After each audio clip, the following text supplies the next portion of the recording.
Hi, I'm Jim Campanini, the editor of The Sun, and I want to welcome you to this forum where we are going to discuss some of the issues in this campaign with the Dracut Housing Authority Commission candidates.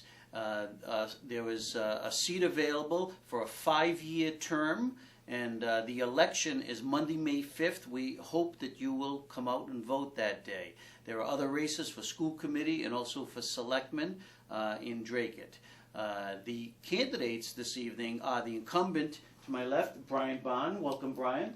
Thank you. In fact, I'm really not an incumbent because it's an open seat. Well, yes, that's right. You're right. Okay, so Brian is saying he's no longer the incumbent, even though he's sitting in the seat, and he has about a year to go on that seat. So 6 months. Okay, 6 Sorry. months. Okay, and the candidate is Jesse Forcia, and I'm going to give both these candidates a few minutes to talk about their credentials. Brian, why don't you explain how you got the appointment? He has the appointment from the governor, Deval Patrick, that you're serving right now. You're fulfilling that term, and then you are running for the 5-year seat. So why don't you explain how long you've been serving and. Okay.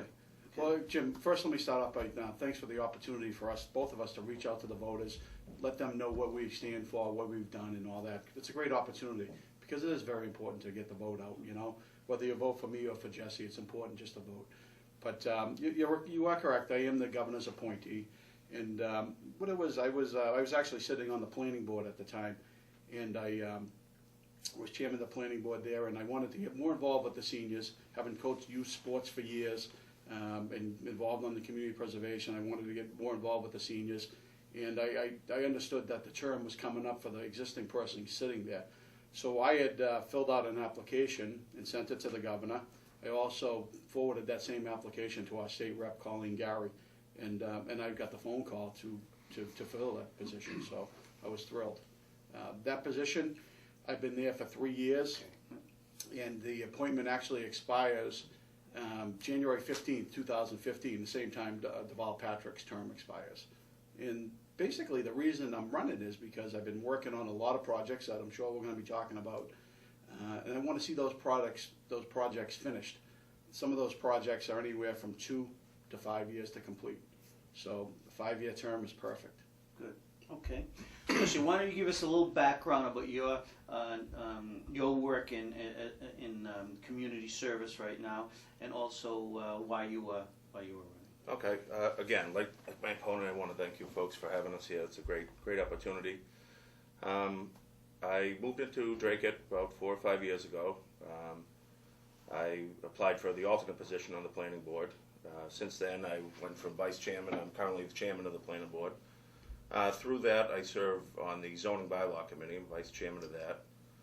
I've done other work at Dracut. I've worked some volunteer work with the Dracut Food Pantry, and the reason why I want to get involved, my first interaction with the Housing Authority was through being a member of the CPC. I'm also a former member of the CPC, and I saw their dire need through that for more housing, and that was 2011, I believe. I supported that, the acquisition of the Richardson project back then, and then from there I found out that there was going to be a seat available on the Housing Authority, so I wanted to throw my hat in the ring for that. So both of you are well-grounded with planning.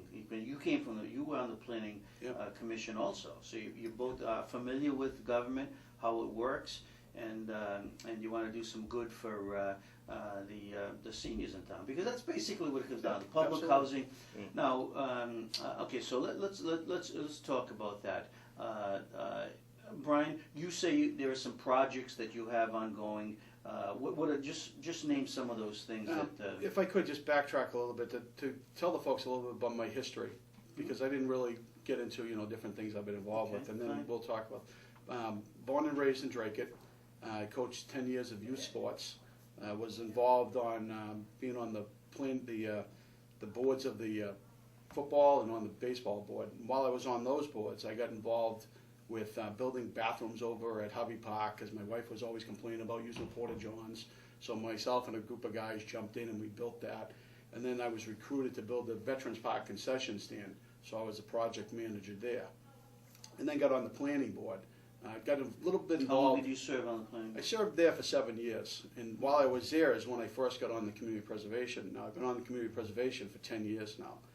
And while being involved with youth sports, I said, you know, now that we determined that we could use CPC money to build recreational facilities, I got together with a group of guys, and we collaborated, and we came up with the conceptual idea, which is now known as the Dylan McInnesby Park. So I was involved with bringing that through 3 town meetings to get that developed. And then I kind of, that's when I ended up, I stepped down from the planning board when I got onto the housing authority, and still being involved with the CPC and seeing the Jesse dire take your need. place? Did you take his place on the planning board? He was actually the alternate when Um, I was there. No, Phil left, you became chair, and I got bumped up one to a regular member. Yeah. So how long have you been on the board now? It As a was regular 3.5 years. Okay. Almost 4. Okay. So you've done a lot of projects, local projects in Yeah, town. and then like we were talking about, and my need now shifted from the youth now to the seniors. So being on the community preservation, I was involved with a lot of the projects going on, the Sager Farm, the David Dumeris Farm, Harmony Hall, of course, Dylan McInnesby Park. And I would see all these different parcels of lands coming to the CPC, and that's when the Richardson property kind of came through. And Right.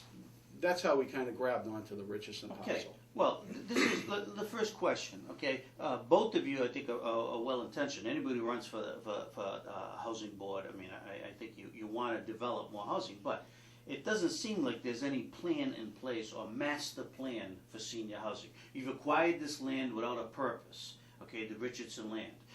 So my first question is, okay, should there be a master plan for a senior housing and looking at the issue with the The seniors? master plan for the town. Should there be a master plan for senior housing? Do you want me to go first? Yeah. Okay. Well, you know, I sat in the, I sat and watched the debate with the selectmen the other day, and one of your questions to them was, you know, what do you think of your local form of government? And, you know, are you in favor of town meeting? And I have to agree with those folks that I'm also in favor of town meeting. And what we did when we were looking at the Richardson property is that we looked at it like a group of people, and there was a bunch of us. We brought it to community preservation. We brought it to capital planning. We brought it to the finance committee. We brought it to the selectmen. We went through that process of going through all those different committees, and then eventually we brought it to town meeting. Once everybody thought it was a great idea, and it was overwhelmingly supported. And the reason I mention that is because we're governed by town meeting, and town meeting voted in favor of moving that project forward. So I think that we did do that process of, you know, it wasn't an official master plan, but it was a plan that involved all the committees in Dracut. And there's a lot of folks that were involved in moving that project forward.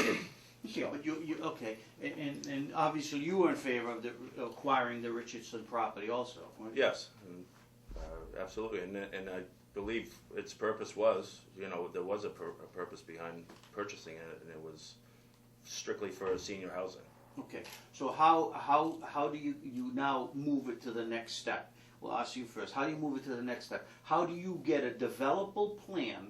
And you know, looking around Dracut, there might even be other land available in Dracut that would cost less to develop for senior housing than that. So do you just acquire a piece of land and then just say, okay, we're going to spend a lot of money on it when there might be other places? That's why I said the master plan. How should there be a master plan, and what should go into that master plan to develop, you know, a protocol for Sure. where property should be located? So why don't you go first? Well, I'll say about the Richardson property, originally, when I joined the CPC, there was some conceptual plans drawn up with, you know, for that property. And since then, I've attended a number of the Housing Authority meetings, and they've had an independent consultant in there, and they've given us 4 scenarios, given the authority 4 different scenarios, and could say that after hearing those scenarios, I have spoken to some other folks in town, and I would more so support a town-wide feasibility study coming up, where we could look at the whole town as a whole and maybe step back. I supported this project then, and I have not changed my stance on it. I've never said that I don't support that project. I support it wholeheartedly. Just currently, under the financials that are going on right now, we're looking maybe $10 million for 12. So with a town-wide feasibility study, we've already had a affordable plan adopted, excuse me, by the planning board and I believe by the selectmen. So there's already a list of properties in place right now. So a feasibility study would be an independent, non-political organization will be able to come in there, look at all the properties in town, and give us the quickest shot at getting some units up. Okay. Well, I disagree. And again, I go back to town meeting's vote. Town meeting voted to spend $900,000 for the sole purpose of putting 60 units of senior housing in there. How many, 60? 60 units of senior housing. On the Richardson property? On the Richardson property. We had all the wetlands flagged and delineated, so we know we can get, and we were actually told we can get 72 units in there. We didn't want to overburden the property, so we put 60 units in there. And it's, again, we brought it to town meeting. And we went to the capital planning, we went to CPC, we went to finance, we went to the Board of Selectmen, we went to all these people. And, I just don't see spending more money when town meeting voted in favor of going forward with a development. It's a great project. I think it's a distraction going in another direction, looking to develop something else. I think it's a delay. We haven't built senior housing. $10 million figure. Well, Mr. Forcia. Mr. Ford, and I was very much involved with the Women's Institute of Economic Development and Housing coming to us, proposing, they gave us 4 scenarios to develop the property. One scenario was 13, the second was 24, 45, and 60s. Now, the 45 and the 60, those came with strings attached, and those strings attached were tax credits. And the tax credits were, it's another financial group that would have control over the property. And we felt, as the Housing Authority and the Community Preservation, that we didn't want to go in that direction. So we were looking to build the 13 or the 24 units, move that forward, and then build the 60 units over time, phase those units in. It's a piece of land. What would it cost? The land, from the information from the Women's Institute, and I have all that information here, is it was going to be $292,000 per unit to build. Now, whether you build them on that piece or another piece, it's a number that they plug into their computer and it comes up. There was a piece of property that some folks had looked at, and the Housing Authority actually looked at prior to me being there. It was 30,000 square feet on Lakeview Avenue, and there's some folks that favor that property. Now, the site work on that property was going to cost $554,000 to develop on 30,000 square feet. Now, the Richardson property is going to cost, the concern was the development of that was going to be expensive. It's 17 acres of land, you got to put a road in, there's a water crossing. But the cost of the road to put in is $336 per foot, according to the town engineer. And he said the water crossing would cost between $100,000 to $150,000. So the site work is actually less on the 17 acres than it is on the 30,000 square feet. And 17 acres of land for seniors to kind of to sit back on. There's walking trails. It's a beautiful location. It's comfortable for the seniors. The other location, we had the Housing Authority, and again, I wasn't on the board then, but they had DHCD come in and look at that parcel, and they said the most we could put on there was 5 units of family housing. We have a dire need for family, but when... to Mr. Forcia's point, what is the issue with doing a broad assessment of what the housing needs are, the application of those needs, and looking for identifying sites? I mean, do you have sites identified throughout the town right now where the town owns? The community preservation, of course, all the land comes through the community preservation. We look at all those different sites that are available, and we determine behind the Richardson Dairy, which has medical, has town offices, has restaurants, has shopping, has the bus line. Everything is right there on Bridge Street. There's nothing been built on that side of Dracut. Again, we did our due diligence and we brought it to all the major boards in town, We brought it to town meeting, who is the governing body in Dracut, who voted in favor of that.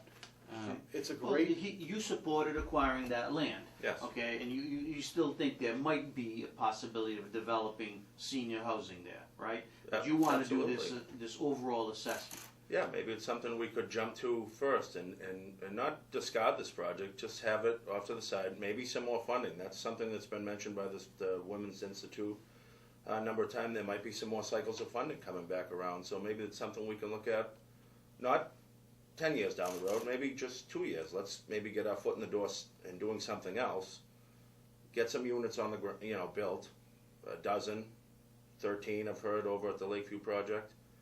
And then maybe bounce back to that. I mean, there's Jim, I don't have a problem with doing the feasibility study. I just think there's a dire need to get this Richardson property developed. Town meeting voted in favor of it. Move forward with the feasibility study while the Richardson property is ongoing. 25 years we haven't built senior housing. We have 300 people on the list. Yeah, that Unfortunately, must be frustrating. Unfortunately, some of those people will never make it to the list. Okay, let's go back, and I know, and you weren't on the board when the Louisburg Square thing came up. Okay, so you were not. But I involved actually in was that. on the CPC and voted in favor of moving that project forward. Okay, well that's my point. Is there any other creative option that there might be landowners out there who own an old mill building or something that could be a developer could develop it, and the town either leases the space or eventually owns the space. I mean, something creative measures like that. So you have you multitask almost. Is there any possibilities with that? I don't mind doing a feasibility study while we're in the process of developing the Richardson property. But if I'm hungry, I'm usually stopping at that first piece of pie. I'm not passing that first piece of pie to go see what's maybe down the road. I'm concerned about getting seniors into housing. Yeah. The Richardson property, it's a gorgeous piece of land. It's 17 acres. We've got conceptual drawings done up where it's grade level access. They're 900 square foot units. There's walk-in showers. There's stackable washer and dryers. There's a screen porch. They're great. It's a great location. Walking trails. Think about your mother being over there, walking out the door. She's got 17 acres to kind of hang out in. Or I'd like to get my mother in Dracut. don't ask me. I'm not helping you. Right. That's one thing I won't Mr. do. Forza, tell me, what about any other besides building something that the town does? Are there other creative options that might work for senior housing? Is that viable? Is it even feasible? I just raised the question. That's all. Like the Louisburg Square project. Is there something that might be? Like you said, I'm not too familiar with the ins and the outs of the Louisburg project. I know it's a very sore subject, so I typically, I don't know, how that ended up, politically. I believe there was some influence there. I believe there's a project up on Nashville Road, maybe Allard Road. I believe that's privatized, and from what I understand over there, the prices it prices the seniors out at that point. From you're looking With the situation with Alex Grove, and it's a great project. And in fact, Selectman Dracut, we sat in on some subcommittee meetings with Bobby Cox, and the problem with that is that's called affordable housing. So those people are in the 80% to 100% bracket. So it wasn't our folks over on Mammoth Road. Those sites are in the 30% to the 80% of medium household income, and they just can't afford to get into that type of development. It's a beautiful development. Okay, but, well, who's going to pay for this project? Well, we were looking, and the plan was to move forward to go to CPC, and I think we all agree that everybody in town, we desperately need more senior housing. We were going to CPC and we were asking for $3 million worth of seed money. And then with the 13 unit and the 24 unit that the Women's Institute laid out for us was that we were going to get $2.4 million funding from the state. Out of that, there was a $500,000 bundle that's called HIF money, and that HIF money would have to be paid back if you're making a huge profit. The Women's Institute said they've never seen anybody have to pay it back. So not that that's free money, but the $2.4 million, we would most likely not have to pay any of that back.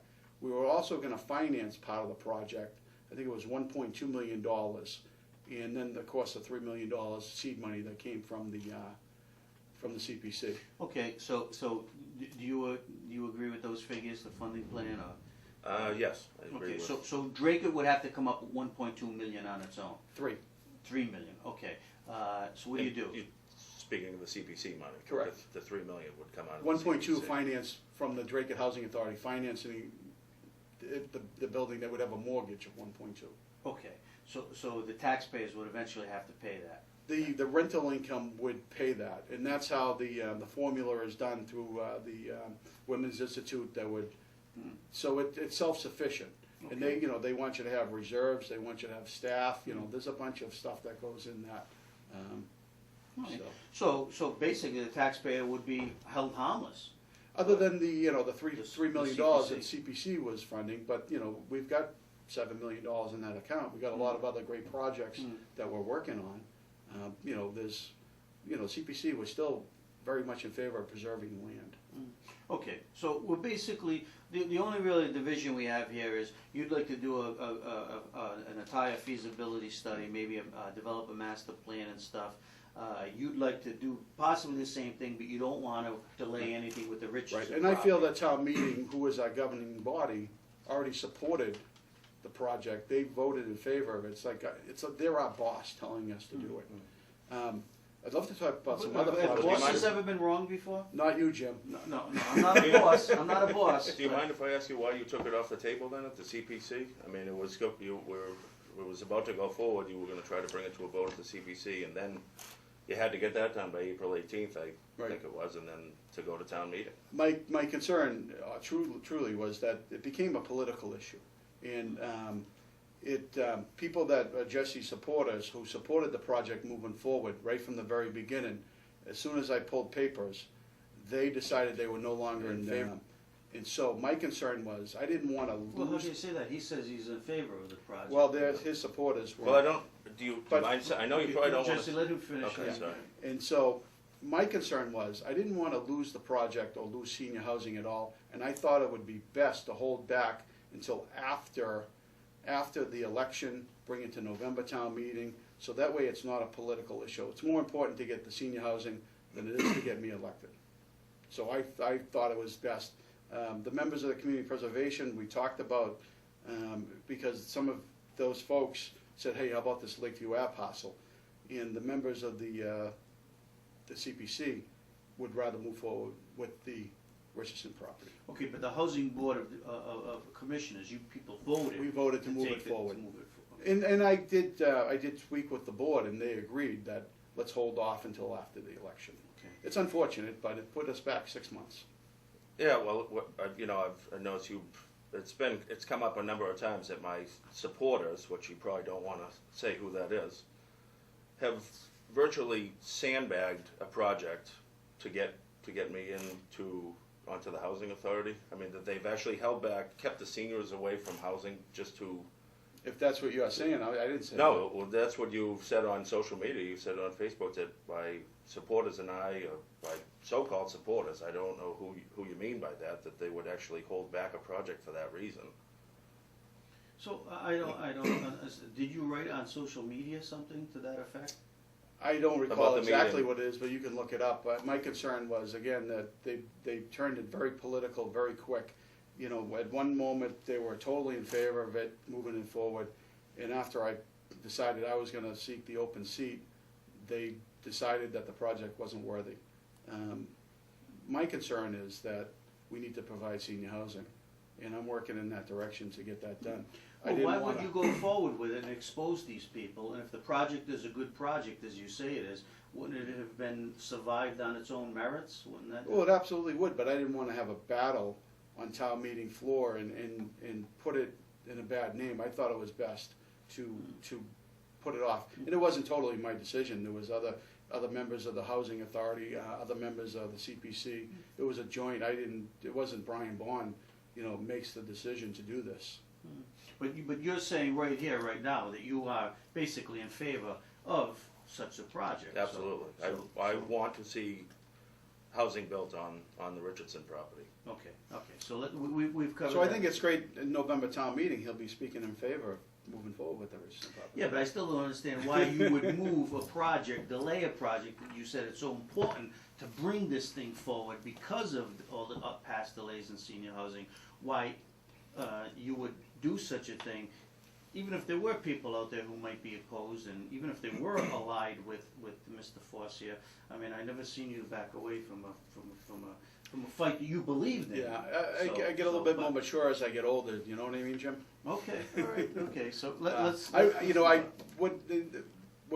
I approached the Board of Selectmen regarding the Richardson property, Selectman Cox and Selectman Dracut, I approached them, and we've not always been allies on a lot of things politically, but I thought it was best to get them on board for this project. So I approached them and I said, hey, would you willing to sit down and talk about moving this project forward? And they said, Joe says, I didn't like the property when we originally purchased it, but we've got it, let's move it forward. Now, since then, I wanted it to become a community project. And it was very important to get everybody on board, because I didn't want it to be the Brian Bond project. I didn't want it to be the Joe DeRocco or the Bob Cox. I wanted it to be a community project. And so we got together with them, and we also reached out to capital planning again, and we reached out to the community preservation. We were trying to get everybody on board with the development of this, and that was my goal. My goal was not to try to separate it and divide Dracut. I wanted to unite it and get it done as a community thing. And I didn't want it to be a Brian Bond thing. I wanted it to be a community project where everybody could be involved and everybody could have a piece of the puzzle and say, hey, listen, we just built senior housing. And so that was my decision why I didn't want to move forward. Okay, good explanation. Do you have anything to add to that, Mr. Forcier? No. And we'll move on to another. Sure. Okay. We can move All right. Besides, you do have a waiting list right now for senior housing, and it's well over what, 400? 300, okay, which is it's been that way, you said, for almost, for years now, and I know you want to do something. Are there any other ways besides building, okay, a new project in Dracut to get some of these people into public housing? And that's, I go back to my question, some other communities have, adopted rental programs, which you do have. Some of those rental units, right? Well, they're all rentals. They pay a certain percentage right, of but their income. You go to you put out an RFP. You look for other people who are landowners in your town, and you say, "Hey, we're looking for senior housing." Has that ever been done in Dracut to try to involve other members of the community? It could also lead to possibilities where people build their own housing and stuff. I'm just looking for other creative ways that there might be out there in public housing to get some of these people off this waiting list. Jim, if I knew of that, I think that would be a great idea. But I honestly, I don't know. I'm not gonna. Is it worth an option? Does the housing currently rent some of the units down off of Pleasant Street down in the bottom? The Coventry Gardens, there's a block of our units there, and in fact, that came up the other night. I requested a status report on what that actually cost us, because we pay a condo fee there that's like $7,000 a month. It's a huge liability for us. We don't make money, we lose money on that. And what I suggested was that we should look into the future through attrition, trying to sell those units and take those funds and build something somewhere. Because it's such a negative cash flow for us that it makes sense to try to move those units and put them somewhere else. But the Dracut Housing Authority owns those, and I think there might be 20 units there.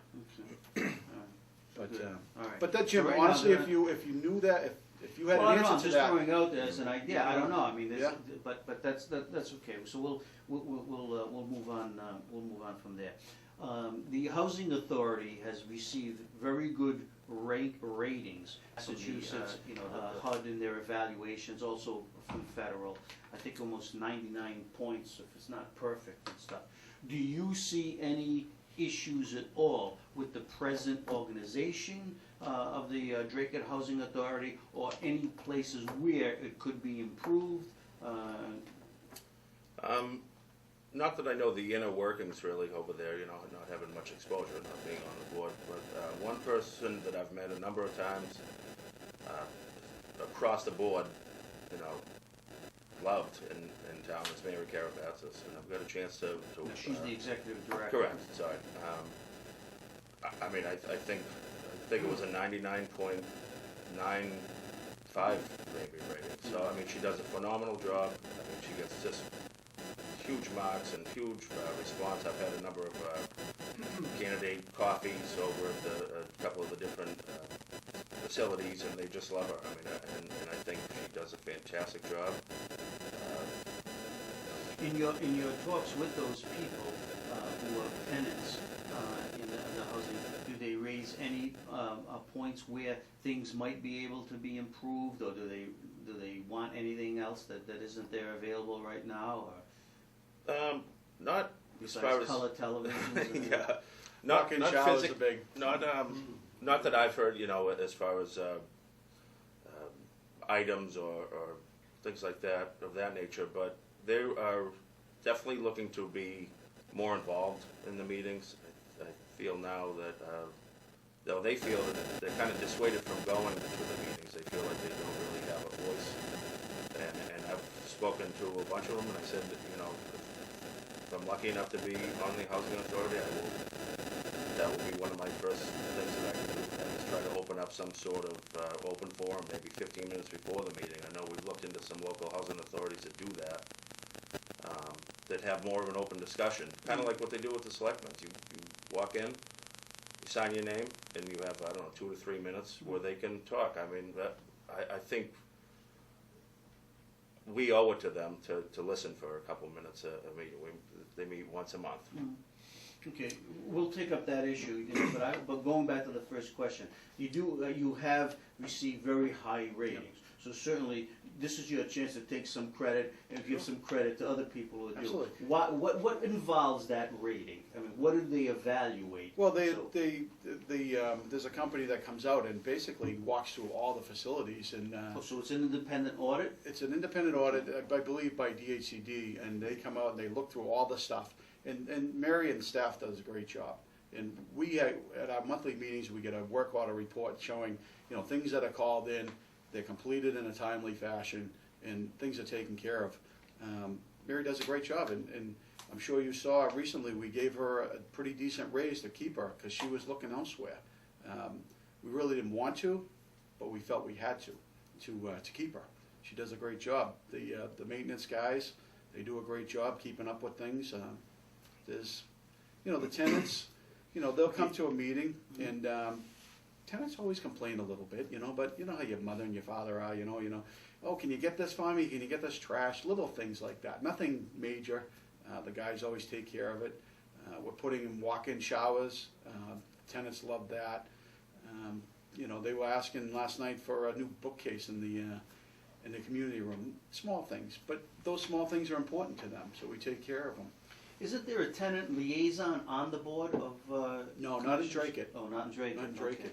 Okay. But So you know, do you have that position though, or can you create, not a commissioner's position, but someone who serves as a liaison to the executive Yeah. director, or? well, Mary has a very open door policy, and the folks come to her all the time with their concerns. We talked about community input, and that the tenants were not coming to the meetings because our chairman had implemented a policy that they weren't allowed to speak unless it was on the agenda. So it kind of made some of the tenants felt uneasy, and they weren't showing up. So it actually came up at the meeting last night about community input.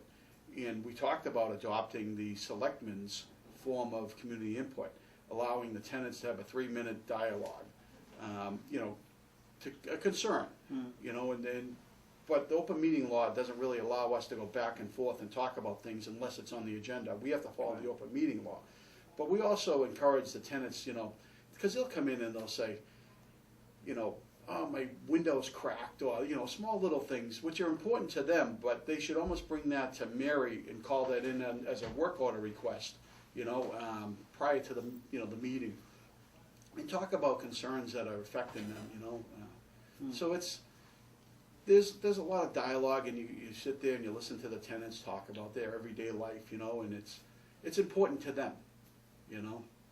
So you want to add anything to that? I mean, Well, as a commissioner, I feel it would probably should be important to the board to you know, if 3 minutes of getting something off their chest and you know, bringing it to the board, and it wouldn't be, you know, going around Mary's back or anything. I don't think they feel like that. I think if a few minutes, I think you know, we owe it to listen to that. We both agree on that. It's you have to be a listener. yeah, yeah. Well, maybe you can develop a communication policy too. I don't know. I don't know if I don't know if seniors have computers where they can email in their stuff. Probably they don't. Some do, some don't. Some do. So Yeah. maybe there would be some communication thing down the line. How about has the housing authority stayed up with handicapped accessible? I mean, you talked about the walk-in showers now. I mean, what is is there a percentage? Do you look at that, monitor that every year? Mary does. In fact, we're converting one of our units over in Phineas Street to make it more handicap accessible. And as we develop things in the future, you really want to be concerned about handicap accessible, you know, whether it's doorways, switches and plugs being different heights, the walk-in showers, you know, you want to make it as comfortable as possible for the tenants. So I think, you know, you've got existing conditions that you really can't deal with unless you've got a problem and you adapt to those moving forward. But anything new should definitely be handicap accessible. Any thoughts? Yeah, no, I agree. I mean, we've seen what we've gone through in town recently with, you know, some non-conforming public-owned buildings. So, absolutely. I mean, anything we'd go forward with would have to handicap be right up to par. Okay. How do you make sure that the Dracut Housing Authority and the tenants who are in those units are getting the best for their money, and to also increase funding opportunities for the Dracut Housing Authority? How do you establish that? I mean, as far as I know, that would fall under to Mary Carabas, the executive director. She is the one who's ultimately can control the day-to-day operations. So, how do you hold her accountable? We've had some issues in the state, as you well know, some well-publicized issues about the executive directors almost becoming rogue and going off on their own. So how do you hold the executive director accountable? I think you work closely with her and know that if those type of things are going on, and like you said, Mary reads work orders and you know, goes through everything with the authority once a month. So you just be diligent on keeping an eye on that. Jim, But first answer on the funding mechanism. I mean, is that a process that the commissioners are involved in? Absolutely, because it's a warrant that comes to us every meeting, and it's something that I kind of pride myself on, that I question a lot of the billing and invoicing that comes in. Being a self-employed electrician for 25 years, I look at these invoices come in, and somebody would say, okay, in the construction business I've been in, and they'd say, okay, I want, and I'm using an example, just, you know, I want $2,000 to change this door. And my thing was, hey, listen, I want to know how much the door costs. I want to know how much an hour you're charging us. I want it broken down. And I would continually start to question these people. And it got to a point where some of my other board members would be rolling their eyes. You know, here he goes again. You know, he's questioning. But through that process, in my campaign, I now call it vendor accountability. Because again, these folks were overcharging us, and I caught them on it. In one case, we were having landscape contractor do a project there, and we had a drainage issue that needed to be addressed. He was 100% correct with that. But he had sent in a request for a $50,000 change order. And I was like, you're crazy, $50,000? I know it's a lot of work. I call a friend of mine who's an engineer. I get him over there. He says to me, it's $22,000. And I said, okay. So I bring it to the board, and the other board members roll their eyes again. Oh, here he goes again. And so the guy comes back. He says, it's $28,000. I made a mistake on my math. Now, it wasn't the $22,000 what I thought it should be. But again, it's not my tax dollar, but I'm in charge of signing off on it. If I'm going to okay that bill, I need to know what we're paying. And through that process, we now put things out to bid the different contractors, you gotta bid on an hourly wage plus a markup. Again, in fact, last night, Well, shouldn't the executive director have seen that or questioned that or? well, she was doing that, she was doing her job, but I was questioning, I needed to see it broken down, because I'm the guy who has to sign for it. I'm signing off saying, we're paying this, for this bill, I need to know how much an hour and how much of the material. Not all these vendors were doing that, but they were, I felt that we were being taken advantage of, and I didn't like that. And, so, so I'm the squeaky wheel sometimes, and sometimes people don't like that, but, again, I'm signing off. So now, because of that, that's a good point. You have to put projects out to bid over a certain Correct. amount of money, $10,000, I think, Correct. right? But what happens if you're working on an existing project also, and all of a sudden there's a change order, and some of them very legit change orders, then the process is not the same, And again, I think it's a $5,000 threshold, so anything under $5,000 doesn't have to be put out to bid. And and there's another project I'd like to talk Okay, about. well, if I get a before chance. that, tell us about, I asked the accountability question with how you hold the executive director, how you evaluate. How does the board now evaluate the executive director? You said you just gave Well, her a number pay one, raise. there has to be trust, but there's trust through questioning. Even though I like Mary Carabassis, she's great. We've worked very well together, but you still have to question things because you get a little bit lazy and you're not questioning things you don't know. You want to make sure that you're getting what the taxpayers are paying for. So you trust but verify. But does she get evaluated every year? She by the was board? recently evaluated. I forget exactly when it was.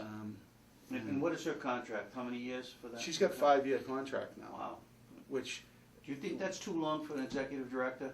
You're gonna hold the seat if you're elected for 5 years. Should they be giving out a 5-year contracts, even if they think the person's doing a great job?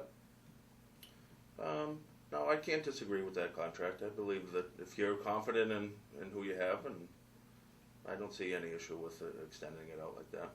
we were nervous that she was applying elsewhere. I don't know if you recall Yes. that. And we had the Richardson project going. We had the gas conversion project going.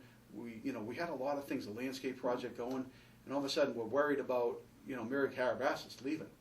And so we had as a board, we had to make a comfortable adjustment to her salary, not just in dollars, but in years, that made her feel comfortable staying there. And I'm proud to say that we kept her, that so.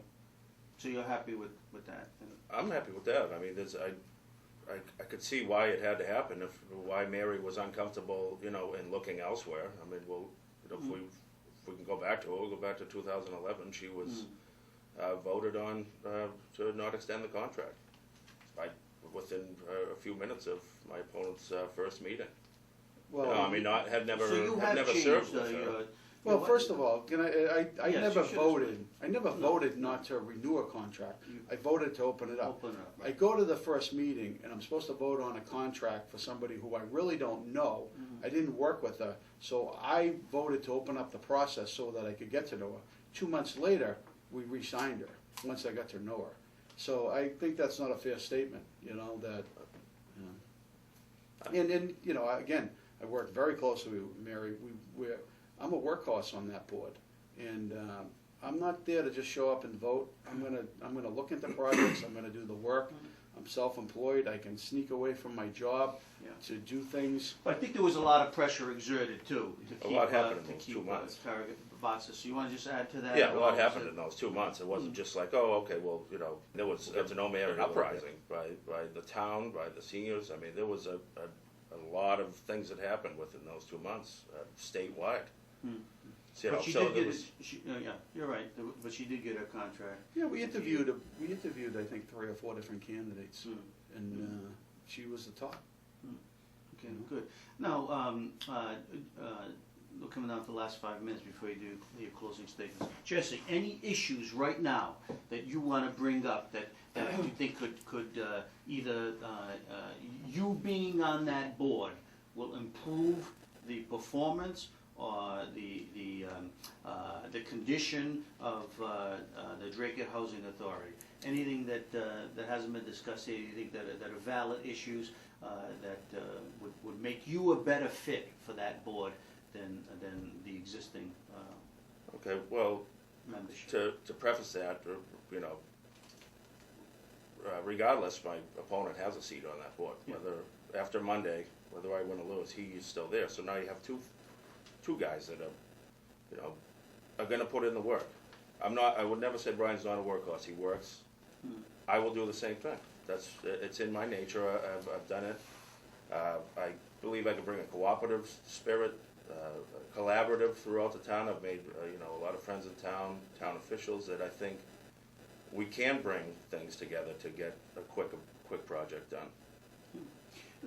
That's a valid point, because you have worked hard. You do have some good projects there. You're still going to hold the thing for 6 months.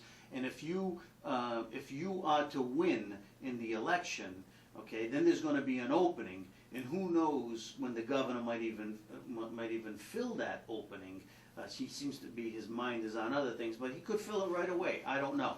And certainly you would make a valid case for the things that you have achieved, or this, and with this board that you've achieved, that people would get behind you to point you to another. Is it how many years? 5 years, 3 years? That appointment? The appointment's a 5-year appointment. 5-year appointment. So to his point, okay, you know, you could have 2 right now for the price of 1, but yet it seems like we could have another opening if. Well, my concern, Jim, is that, again, my term expires in January 2015. Governor DeVal Patrick has already said he's not rerunning.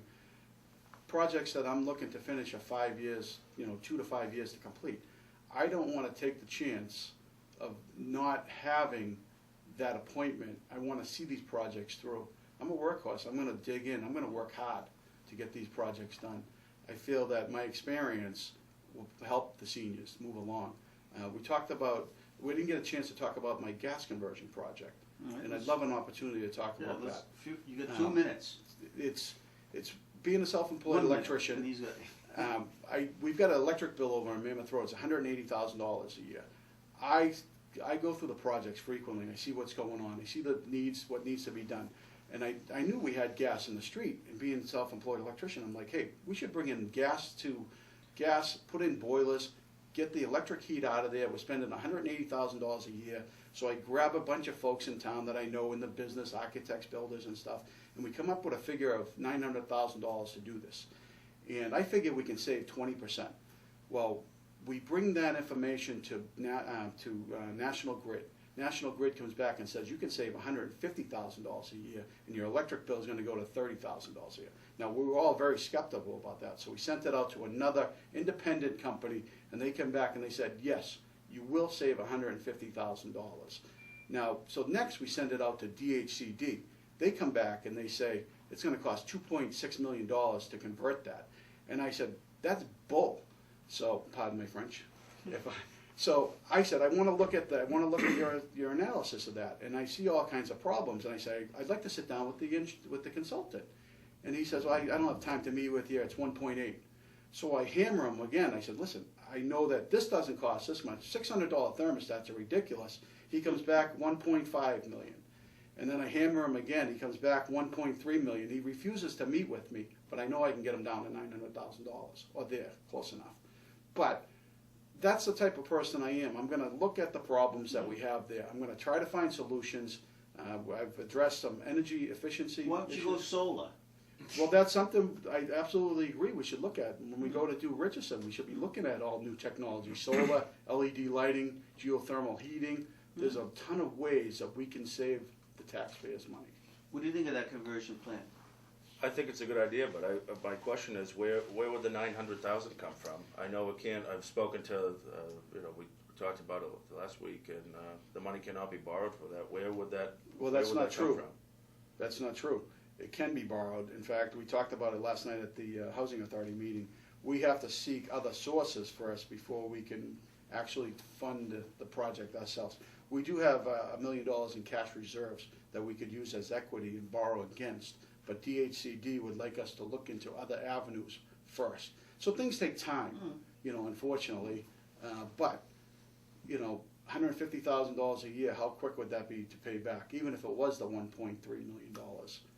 And what we found through that process is that the existing system has outlived its lifespan anyway, so they need to be replaced. So it's got to a point where we have to do it, not necessarily a luxury of saving the 150. So. All right, final question. If you're elected on May 5th, could you work with Brian Bond for the remaining 6 months to push through some of these things? Absolutely. I think we're both men that will sit down. We both want to get the work done.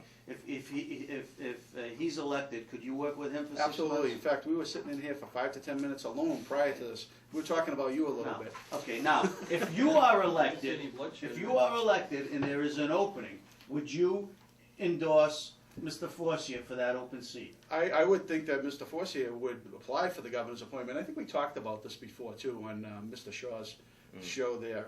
And absolutely, let him apply for the application. Let's do it. I agree. I think Jesse wants to work and build senior housing. I want to work, build senior housing. I just think I'm the better candidate for this position. Okay.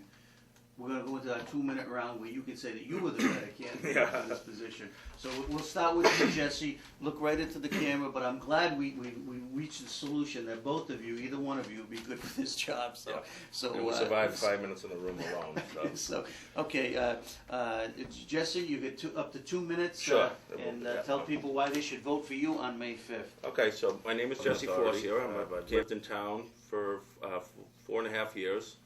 I live in town with my wife. I work in town at Brock's Industries. I've worked there for 15 years. My wife has had a home daycare in town for 12 years. 4 kids, 2 of which go to Dracut Public Schools. Like I said before, from the minute I moved to town, I jumped in both feet. I joined the planning board, a few other boards, volunteering in town. I've adopted Dracut as my hometown. I believe I can be an effective member of the Housing Authority. I think I can bring leadership, integrity, honesty to that board. So I respectfully ask you for your vote on May 5th.